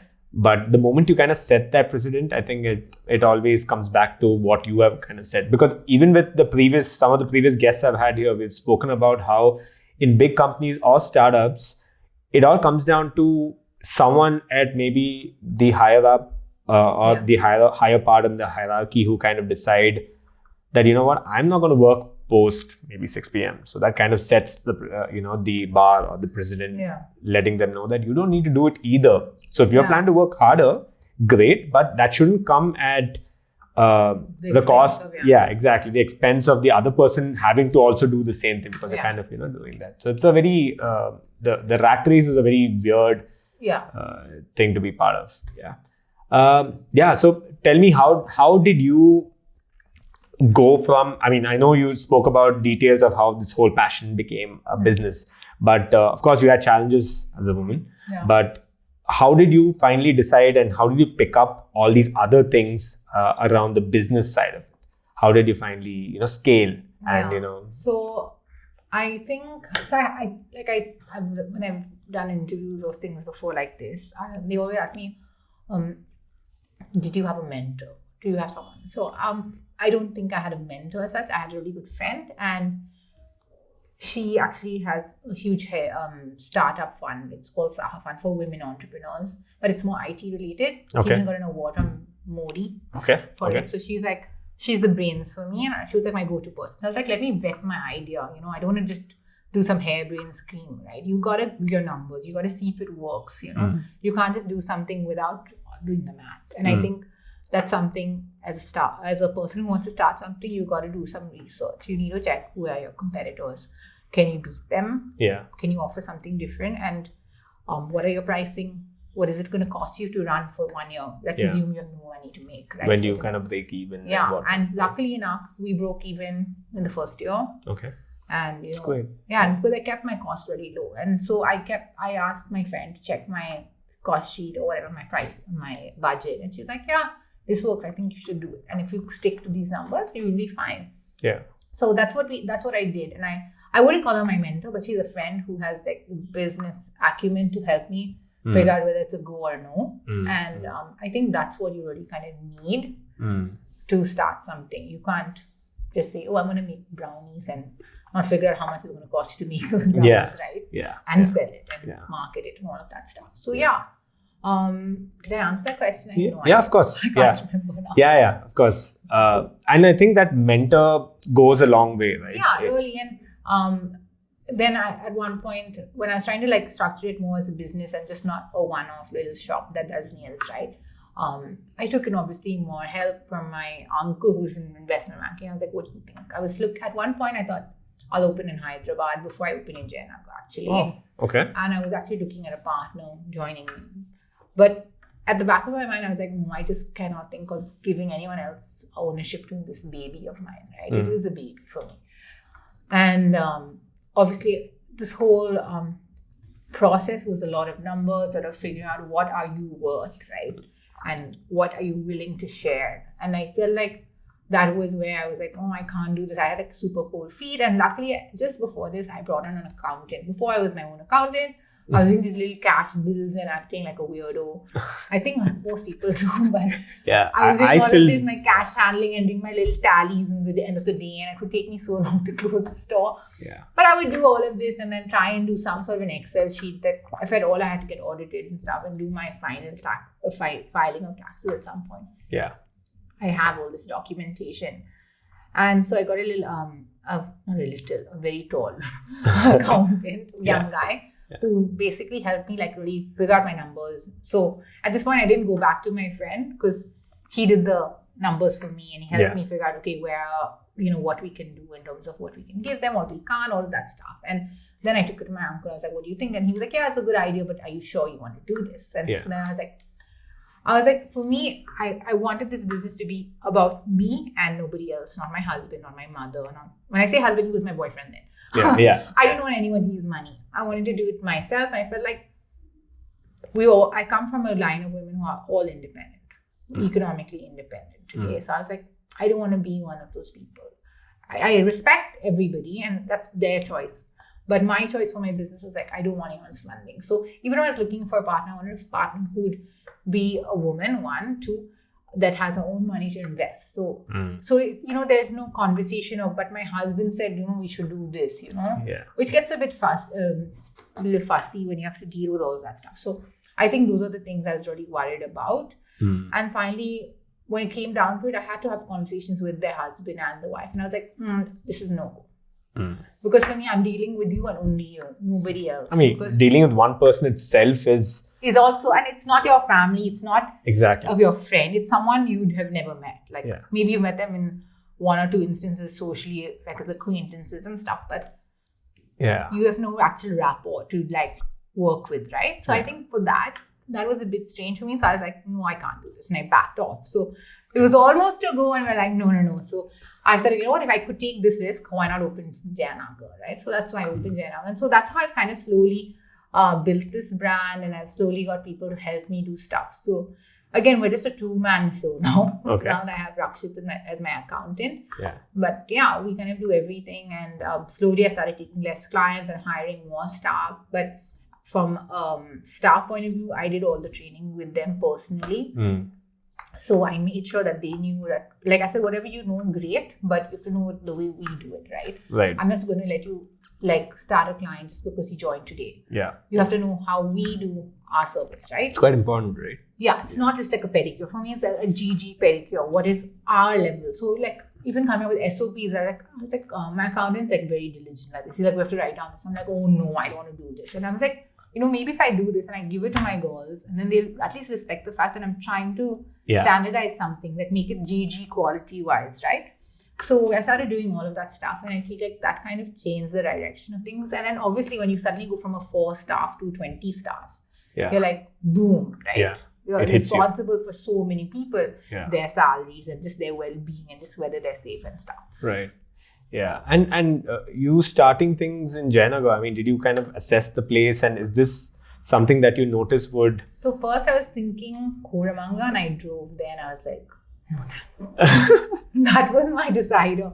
I was stuck in traffic for an hour in just to go from MG Road to Koramanga. One way. Right. I was like, I can't do this I cannot do this every day because I'm someone who wants to be hands-on, right? Yeah. So how do I split my day when I'm going to spend 2 hours in traffic? Yeah. And we're open for 8 hours? I'm like, no, I'm not doing this. That's such a Bangalorean way of thinking, how right? weird, right? Yeah. And probably someone who's like businessy will be like, no, it's related to the numbers. And I'm like, no, this is not a go. And it was so saturated, the Koramangala area. Was like, there are too many people and too many shops and too many everything. Like, you can't stand out, right? Yeah. And I want a building that is pretty. Like even if it's a small place, I still need it to look pretty and it has some sort of you should have your trademark. Exactly, sort of right. So we were, my husband was from Jayanagar. So we were just driving past and we were going for dosa, I think, to Tamil Hindi or something. Okay. That's the way you go from our house. Okay. So we were going. Then I saw Fab India. And it had a to-let sign, the IKEA building. And I was like, oh my God, Karthik, imagine if this was our store. And I was like, but we're not going to get it. My mom's like, yeah, forget about it. Oh, yeah. Okay, so she's like, it's going to be way too expensive. I'm like, yeah, the overheads will be crazy for a place like this. Because it's bang right after Ashokapala, after Arigas, if you know Jayanagar. Yeah. It's right next to Cafe Toscano, which is like not really into Jayanagar, just the beginning, which is where you kind of want to be. Yeah. So, but I was like, forget it. Let's go past. Let's go near the post office. Actual Jayanagar. And we found a place and we were like pretty almost like, I was like, let's just do this. I can't afford this IKEA. Forget about it. This Fab India building. Yeah. And they were leaving Fab India. Okay. So that's how those places were going to be available. Right. So I was like, okay, fine. Let's just walk it. Forget it. Karthik's like, so what? We can go see. How do you know? Yeah. Right? Without asking, you will not know. So we pulled up. I went in. This is how long ago?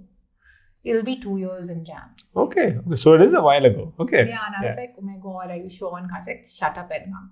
And to my luck, they were Telugu guys. Okay. So the Telugu connection worked and we were trying to figure things out and I got a pretty good sweet deal and I got the place. So I never dreamt of that space and I never dreamt of the place I'm even in now for Lavelle Road. Like honestly, who would say I would have taken, the floor of Poto Noodles, which is literally, you have the bird's eye view of the center of Lavelle Road, CBD. Yeah.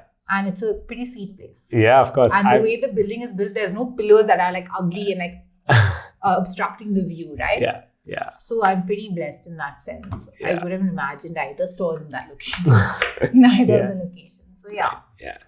So another thing I want to talk about is you having to say no to some of your clients, some of your customers, and try and kind of draw the line when you hit that phase where you're like, maybe there are a lot of people who want to get their nails done, but at the same time I don't have the workforce to kind of support that. And of course that's going to cause or have a toll on your quality that you guys offer, right? So how did you decide that, and did it come after you got some flack for it, or how did you decide to kind of do that? Of course, I think after our second year of completion at Level, we really picked up and our quality of work was really speaking for itself. And at that point, we were getting a lot of customers who'd call in. Some people walk in. So at this point, we couldn't take walk-ins. There was no way. And then they would make a fuss and I'd feel bad. And I'm like, okay, I'll just do your nails. You know, if I was there, I'd say, okay, just give me the appointment. But then there needs to be a table for you to sit at, right? Yeah. It's like a restaurant. We can give you the food, but where are you going to sit? Yeah. So that was kind of a struggle. And that's when I started thinking about, you know, we need to figure out a place. Okay. And December kind of last year, I was like, let's figure out somewhere we can expand because I'm saying no to people. People are getting pissed. They're complaining to my mom. They're like sending me stinker messages separately because some of them are my friends. Yeah. And so I'm like, just text me and I'll try and like, even some of my really good clients, I'm like, just try and text me my personal number and I'll try my best, right? Yeah. So at one point, Diana, my go-to lady receptionist, she's really good at organizing the appointment schedule. She'll be like, ma'am, I'm going to start asking them to call a week in advance. Because that's where we reached. Because we just couldn't say, every time we said no, they're getting more and more angry. The first time you say no, okay, it's understandable. The second time you say no, they're like a little pissed, right? Third time they're like, forget, I'll go to another salon. Yeah. Because they sometimes just need to get it done, right? Yeah. And now they're willing to compromise because you're saying no. Yeah. So I'm like, we need to expand and get more tables in because we were first only 2 tables. And that's when we had the line outside and my mom was like, this is not good. Like there's no place for them to sit even. So we added 3 tables for nails. So that was 5. And even then we were still overbooked, you know, at one point. So people would book in like way in advance and that would be great for them. But we obviously had the one-off clients now. After a point, people started realizing it's appointment only, right? And we started figuring out our expansion plan. And that's how I think we kind of dealt with the saying no to customers. But it was difficult. I think that's what kind of pushed me to say, let's do it, you know. Because that sort of intentionality is so important, right? Yeah. Unless you have, I mean, most businesses, you get into it knowing maybe I'm trying to solve A, B, C problems. Yeah. But the moment you start is when you realize you have A to Z, you have A to Z. Yeah, there's so many things, right? When you want to try and incorporate other, like more clients, more bills, more sales for you. There's so many other things that you have to consider. Yeah. And even how hard can you work your workforce, right? Yeah. You can't really push them where they're like, there were times where they'd have lunch at 5 in the evening, okay? And like most of them are really sweet to me. They're like, ma'am, it's okay, we'll eat later. And I'm like, no, carve out 20 minutes now. So like before the next customer, I'm like, I'll just go up and say, hi ma'am, I'm so sorry, but they haven't had lunch. It's 3 o'clock. Do you mind if they quickly grab something?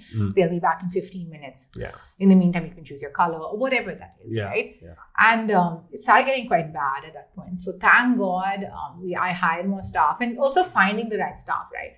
When I interview my staff, I always say we're a family, right?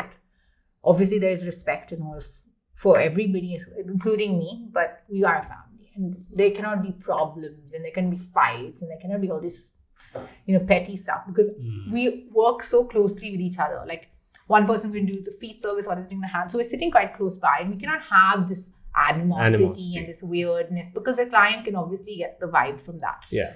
And it also translates into work as well. Yeah, right? we all sit and share our lunches. Like, there's no like a boss eats in her room. No. For me, I'm always sat with my girls and eaten all my guys, the boys, and have my lunch. Like, you know, it's just, I feel like it needs to be a family. In that way, like, even when my mom comes, it's like a very family-oriented sort of thing. We all like ensure we wish everybody, you know, I mean, if their birthdays, we do the cake cuttings. And it's like a really, for me, it's my GG family, I call it. Yeah. And I think that's also something that helps me keep my staff. So we haven't like really lost many. We've lost staff to Manipur now because of the COVID. A lot of people have gone back and stuff. But with everybody saying they'll come back. But again, you know, they're as well stuck in a rock, between a rock and a hard place with this current pandemic, right? Yeah. But I would say like that's what kind of makes GG what it is today. You mentioned something around your morning routine and how... although it's your family, you are also watching them. Watching like my them. mom would. So, you know. So right, my morning routine is definitely like with my eyes closed, I take my coffee, which my husband very sweetly serves me. Yeah. And I just go sit in the couch and open my phone and I'm like watching the CCTVs like a weirdo. Okay, sorry, maybe it's like a weird guilty pleasure. Yeah. But I just want to make sure everything is working and everyone is being like being efficient and working to their best instead of just like slacking. And most of the time they are. it's only I catch them when they're coming late. And I'm like, why are you late to work? Because for me, I feel like even if we open at 10, I want everyone to be at work by 9:45. Because we have 15 minutes of just your highs, hellos, getting ready, putting on your aprons, getting just yourself ready for work. And especially with slots already. Yeah, exactly. You just know booked, your day, right? what your day is planned for, right? Yeah. And so I always say there's reporting time and there's a starting time. You need to be here at reporting time. So I'm kind of a Hitler like that. And like we have 100 groups. We have like our Level group and our Jayananga group, and then we have another like finance group. I'm like, oh my God, I'm like doing all these message blasts over here and there. And I'm like, what's going on? Where are you today? Yeah. And so, yeah, but in a way, it's my little thing. So I feel like I'm being not a good boss, but I'm feeling I'm dedicated to what I'm doing, right? It's not just like, it's a sound, I let it run and I go once a week there. You know, I don't want to be one of those people. Even if I have kids, I don't want to be that sort of an owner. I want to be hands-on. I want to be able to do nails. Like there's one client who I always end up doing her nails is Naila. She was my first person who was like my proper paid client actually at home. And she's my really good friend now. And no matter what, even if she's always late. She's 2 hours late for her appointments, okay? And I'll somehow end up doing her nails even to this day. So I just feel like I need to be able to be dedicated, not only watching what everyone's working to their optimum, but also if we're like sitting free, I want them to be working on different techniques and skills. And, you know, so it's not only being a weirdo and watching them, but just making sure everything's top notch and we're ready for our customers at 10 o'clock, you know what I mean? And so even if it means me doing nails, constantly trying to improve our skill sets, this is what I feel is important for me. Yeah, the reason why I bring that up is because even with the business I'm running, right, we have a team of about 7, 8, and it becomes a little difficult to know where to draw the line and also how do you approach these kind of conversations? Did you get it done? Are are you on top of it? Do you really understand what I said? Have you noted it down? So again, I'm sure all businesses do this, but my easiest or the go-to approach is to kind of, better safe than sorry sort of approach, right? So I kind of just, ensure that we kind of going through it again and again before we get into work. So let them know clearly this is what's expected. Can we get it done by this time? Yeah. And one thing I've always done is to ensure that they give me deadlines instead of me setting it. Because I feel a deadline is if you think about most things don't have a deadline. It's something that someone's setting. Right? It's very subjective. So what I try and do is kind of get my team members to say, this is when I can get it done. So I'm like, okay, great, you're saying this. So, rather than me having to tell you, can you get it done by today in an hour?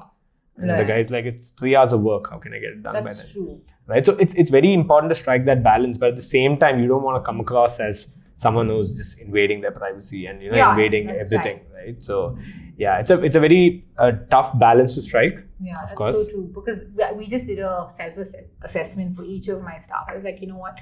We're at this point where we have a lot of free time. And, with the COVID that the lockdown just opened and obviously clients were scared then. So we had a lot of free time to learn better and do things. And I was like, let's do this assessment, because when I did my certification, I had an exam at the end of my course, right? And I had to submit like these pieces of nail work that we did. So I was like, everybody, you're doing what I did literally 4 weeks. You're doing it in the same amount of time. You get 1.5 months. Is that okay with everyone? They're like, okay, ma'am, can we give it on this date? And like you said, I was like, you tell me a date. Yeah. Because I don't want to get irritated that it's not done. Yeah. And it's not something that's like pressing. Yeah, exactly. You just let me know when you can do it, because that way you're setting your expectations and you're not really like losing the plot, dealing with them. Right. And of course, we have like language barriers as well, right? Because they're all Manipuri. Okay. Most of my girls can speak pretty good English, but obviously some can't, and all of that stuff. So of course, with giving them work and making them understand, I said it's a different thing, right? So, yeah, of course. And how are you guys now kind of keeping up with the whole COVID times? How are you kind of pivoted? And of course, at one point, I'm sure that the entire thing would have taken a hit like we spoke earlier. Yeah, of course. Like from whether it's our landlords to our employees, everybody has taken a hit, right? And I think actually our landlords have not taken a hit. They should be taking a better hit. But everybody's had to like figure out a way to like reduce. We have had to reduce salaries or do alternate days, where people are working, because it's a struggle. Like the first few months, I was like, okay, let's just try and pay them in full. Like, we had the lockdown. I just paid them a basic amount. I was like, I'm sorry, guys, but locked. But we've closed down. But we can, do this so much for you. And so far, everybody's stuck with us. I really was so scared. The first lockdown, I literally was like almost crying every day because I was so scared. Like, how am I going to survive, right? And you have to pay 24 people. It's no easy. It's not a joke, right? And then on top of that, you have these overheads. It's crazy. So for me, I think it was a nightmare, this COVID. I think for many people, it was a thing. Each person has their own set of problems, of course. Yeah. Bigger, smaller, whatever it is. Yeah. But it was crazy. I think we've slowly managed to get back. I really tried to ensure that we were safety first in terms of being even the first salon to have so-and-so or do this, try and push out their videos on Instagram. Instagram was really a key factor of continuing our presence, even though it was lockdown time and we were closed. We were constantly pushing content out, right? So whether it's a DIY pack or a DIY hair thing or a nail thing or how to take care of your nails itself, because people are cooking and there's so much of this bloody surf excel we're using to wash and all that stuff. So we did a lot of these interactive videos with them, and I think it did help us keep some sort of a presence, because our Instagram is really quite overwhelming, I think, for some people, because they're constantly posting everybody's service. So if we had 20 clients, we got 20 pictures on our stories. Okay. So do you have like a process where you take photos and... so every time at billing, we take a hand, we have like a picture and goes to our GGID story group, and then it gets uploaded. So it happens every quarter of the day, whatever. So every 3 times a day. Okay. So we do that. And I feel like a lot of people are like, why do you put so much of content? I said, but I like it and I want to do it like this, because I feel like a lot of customers are like, oh my God, they're doing this something cool. And like our social media plan for your stagnant page, right, which you can, what is the it? Post, I don't know what it's called. the post, feed. The feed, right? You can post it but you're not going to be able to cover all the designs you've done in that day, right? And maybe you can plan it out, but we have so many days to cover. So if I'm going to try and cover 6 days a week of posts, I need to have enough of images and I need to have enough of proper other interesting content as well. So that way I get to kind of showcase both of the things.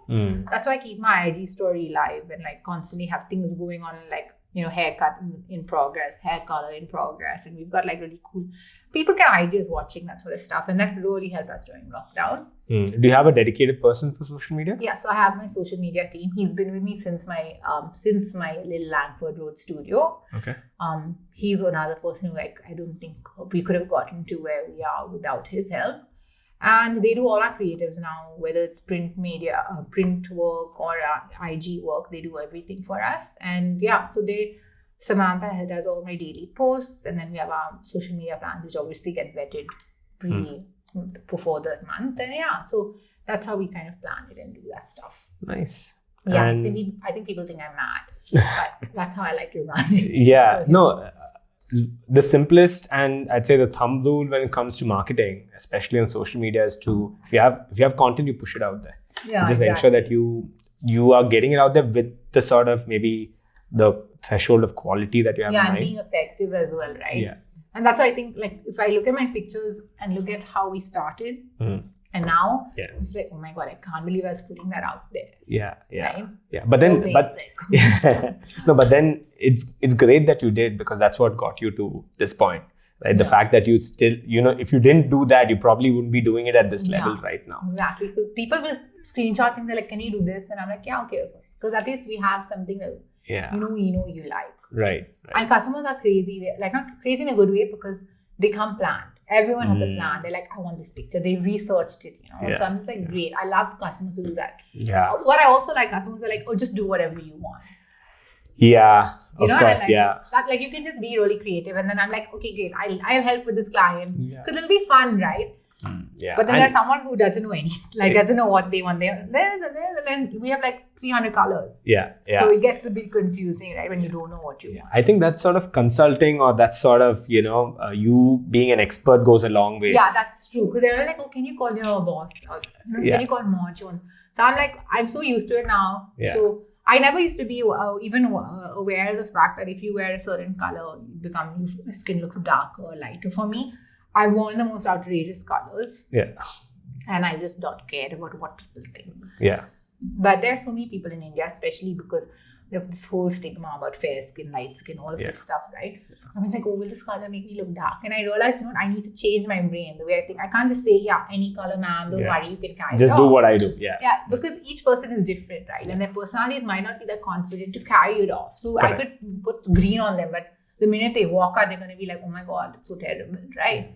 So all of this, I was like, it was really new for me. I was like, oh my God. But now, obviously, with time, I'm always ready to help customers with their ideas and what they want and how to execute it. So even with our business, we're working with companies for their food needs and whatnot. But one thing I really appreciate is if, let's say, the admin or the HR team or whoever's reaching out to us is already a very clear idea of what they want. Yeah. Right. If they know exactly what they want, they tell us, hey, this is the kind of event that we have. This is the sort of food requirement that we have. Is there some way you can help us out? I'm like, great. You've told me exactly what you want. And I know I can tell you a very clear cut yes or no, whether it's possible. And the best part is, more often than not, I can do it. We will be able to get it done. But the challenge is when it's neither here nor there. You can do anything, but at the same time, I'd also want something like this, which is very, you know. It's very confusing. It's very confusing. You can't really cater to them effectively, at least. Right. And like you said, at the same time, someone who's coming to the table with absolutely no idea or any preconceived notion whatsoever, right?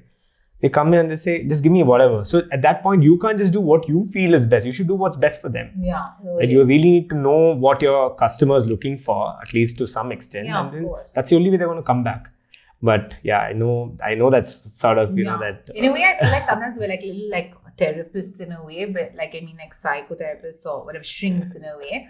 Because like you come and sometimes you're upset and you're like really trying to hold back those tears. And I've seen like sometimes clients, you know, get really upset. They might be thinking about something. And it's just like, that's why I tell my girls, it's so important to form that rapport. So your customer is comfortable. You don't have to know their story. You don't need to ask them what happened, ma'am. But you just vibe into the thing that you know how to take care of them at that point, right? Or sometimes we've had like girls or boyfriends had fights with them and then they walked in and I'm just like, it's so, I feel like giving them a hug, but you can't. Obviously, because that's weird. And COVID. And COVID. You can't do that. But you know, it's just really trying to figure out what your client's feeling right today. And it's weird. I think over the time, my girls also understood that, you know, not everyone's having a great day. Of course. So what's the plan for Gigi and what's the plan for you the coming few days, weeks, years? So currently my eyes on the prize is to like just get a hold of this whole COVID situation and just try to like literally come up with some air. Which hopefully I feel like we're in the right direction. Not to say that customers are being negligent, no. But I feel like people are just learning to live with the virus, right? We're all this is our new normal. Luckily, we don't have our masks on, of course, for this video and podcast. But generally, that's how it's going to be, right? It's going to be for the next at least 6 months. They're all saying that the virus, the vaccine is coming out, but who knows when it's going to come to market actually, and in India, and all of these 100 contributing factors, right? So I think just customers are being a little more like careful as well as courageous in a way, and just saying, you know what, I'm stepping up. I'm going to do this, and everyone's taking their precautions. So hopefully things get better. So our plan was every 1.5 years open a store. Okay. That was always my plan, and now I've got my cheerleaders, like my husband says, my mom and Karthik, and so they're all like, yeah, you can do this, you can do it. And I'm like, no, we can't do it. Now all my plans and all the things I really wanted for Gigi, obviously it's kind of been put on hold in a way. I don't think till April. I think it's going to take us till April to figure this out, you know, and get back on a comfortable level where we can start pulling our profits and just feel like, okay, we can get a hold of this, you know. So I think that's one thing that I have planned for the near future. And then I hopefully can open another store maybe next year. And, you know, that's what I'd love to do. I want to do one more in India or in Bangalore and then go outside of Bangalore. Okay. So that's our plan. 3 stores. I don't think we don't need to be like another big salon where you have like many branches. I respect that approach and I love it. And I think it's great, but we're not one of those salons that are doing everything. And you know, I'd rather be placed in a good location and then say, okay, let's hit another city. And it wouldn't be like Mumbai or Delhi. I would like look at Hyderabad or Chennai or even a smaller city. Okay. All right. And what about you? What do you have planned? Anything personally? My next project is a house. So Karthik and I are looking at buying, and that means designing and getting back with the contractors. So it's going to be a whole lot of stuff that we're going to have to deal with, and it's going to be at least, I think, a 4-month project.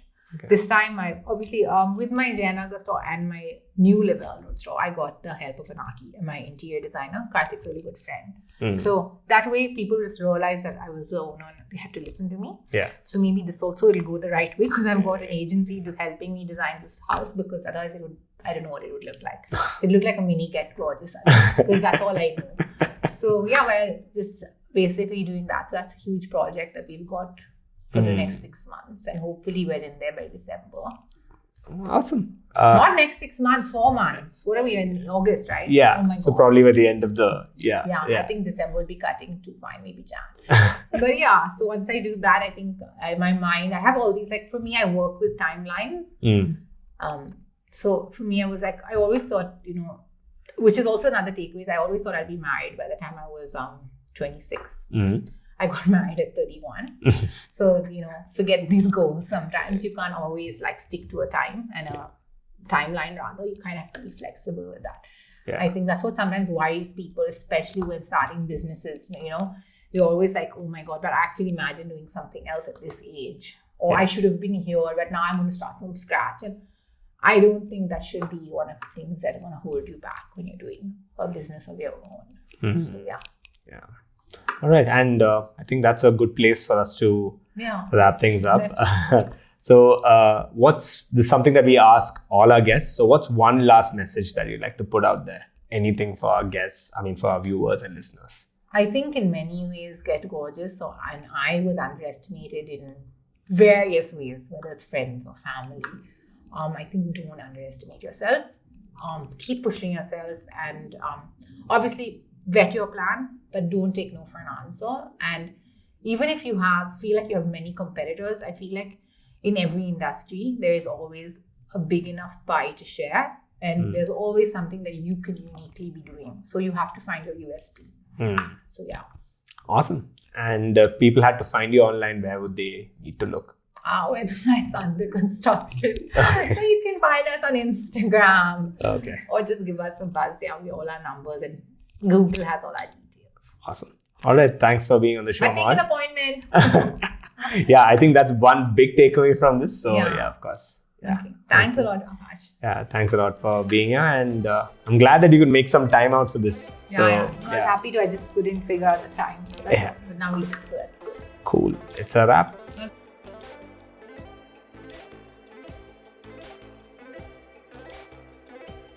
That was our show. I hope you enjoyed it. Even if there's a teeny tiny bit of value that's been added to your life or something that you've learned here, then I know I'm doing my job right. So what I'd like you to do is, if in case that is true and you are actually gaining some value from this, then please drop me a comment below. And if in case you're listening to this over any of the audio podcast channels, then consider dropping me a message over Instagram, because I'm quite active there too.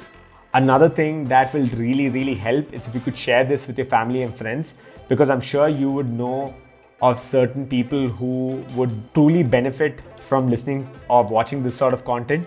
And at the same time, a lot of people who kind of thrive on this, right? Because the last couple of weeks, I've realized that the podcasting community, or I can say the podcast consuming community, is very niche and it's very small in India, right? So it took me a while to really understand how many friends I have who are actually consuming podcasts and listening to the episodes. And the funny thing is, pretty much all of them quickly got onto the bandwagon and have been following me ever since we got started. And I did hear of a couple of cases of friends who have just recently started listening to or tuning into podcasts too. If you could kind of help out by spreading the word, just letting your friends, your family members, or anyone who's near and dear to you know of the show, and maybe just spreading the value to them too. Because I'm putting in a lot of thought to ensure that the message is quite clear, at the same time kind of keeping the conversations very light. So if you feel it has added value to your life, then I would really, really appreciate it if you can spread the word. All right, so we have an awesome episode in store for you next week. A very different kind of episode. Till now, we've been talking a little bit around journeys. The next one's a little more meta, a little more abstract, where we go deep into social media, deep into marketing, digital marketing specifically, which will really benefit content creators, generally people who are looking to be individual business people, in the sense maybe build a brand around them, looking at constantly pushing the right kind of content out. The next episode is definitely for you, so stay tuned. All right, I guess I'll see you on the next one then. Ciao, bye-bye.